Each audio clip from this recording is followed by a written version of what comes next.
अमरावतीमध्ये पुढारी न्यूजच्या बातमीचा इम्पॅक्ट बघायला मिळतोय। मुख्यमंत्री लाडकी बहीण योजनेचा कक्ष हा बंद होता आणि बातमीनंतर मुख्यमंत्री लाडकी बहीण योजनेचा हेल्पलाईन कक्ष हा सुरू करण्यात आलेला आहे। तर अमरावतीमध्ये पुढारी न्यूजचा बातमीचा इम्पॅक्ट या ठिकाणी बघायला मिळतोय। पुढारी न्यूजने बातमी दाखवली होती मुख्यमंत्री लाडकी बहीण योजनेचा कक्ष हा बंद होता आणि या बातमीनंतर याचा परिणाम झालेला आहे। आपण दोन दृश्य सध्या पाहतो। एकीकडे अमरावतीतील कक्ष बंद असतानाची दृश्य आहे, तर दुसरीकडे बातमी दाखवल्यानंतर समुपदेशन कक्ष जो आहे तो पुन्हा एकदा सुरू करण्यात आलेला आहे। छगन जाधव आमचे प्रतिनिधी अधिकची माहिती देत आहेत। छगन, मुख्यमंत्री लाडकी बहीण योजनेचा कक्ष बंद होता, आपण ही बातमी दाखवली होती आणि त्यानंतर आता इम्पॅक्ट बघायला मिळतोय।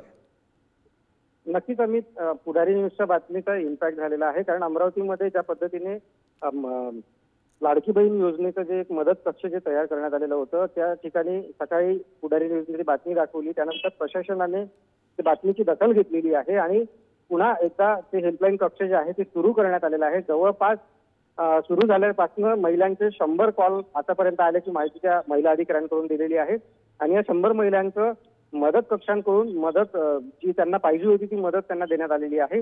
आणि अशा पद्धतीने आता दुसरीकडे जर बघितलं तर अमरावती शहरात देखील मनपाकडून 22 केंद्राची स्थापना करण्यात आलेली आहे। नुकतंच जिल्हाधिकाऱ्यांकडून त्या मदत कक्षाचं जे उद्घाटन आहे ते देखील करण्यात आलेलं आहे आणि प्रत्येक झोन वाईज म्हणजे अमरावतीला ज्या पद्धतीने झोन ऑफिस आहेत महानगरपालिकेचे, त्या पद्धतीने त्या ठिकाणी मदत केंद्र जे आहे महिलांसाठी ते उभारण्यात आलेलं आहे।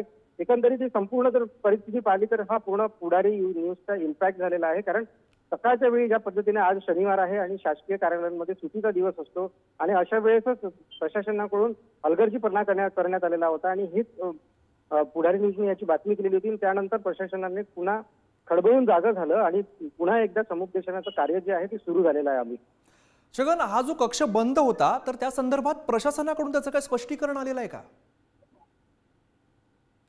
हॅलो छगन, हा कक्ष आज बंद होता तर त्या कक्षाबद्दल प्रशासनाकडून काही स्पष्टीकरण आलंय?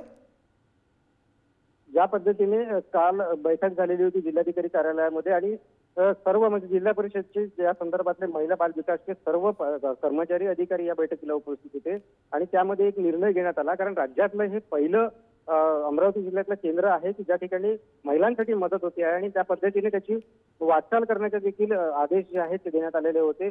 या ठिकाणी महिला व बाल विकास भवनामध्ये हे केंद्र सुरू करण्याचं झालेलं होतं, मात्र प्रशासनाची कुठेतरी कर्मचाऱ्यांची हयगय यामध्ये झाली आणि आज जर का सकाळी ज्या महिला या केंद्रावर मदत मागायला गेल्या असत्या तर मात्र या ठिकाणी बंद मिळालं असतं त्यांना।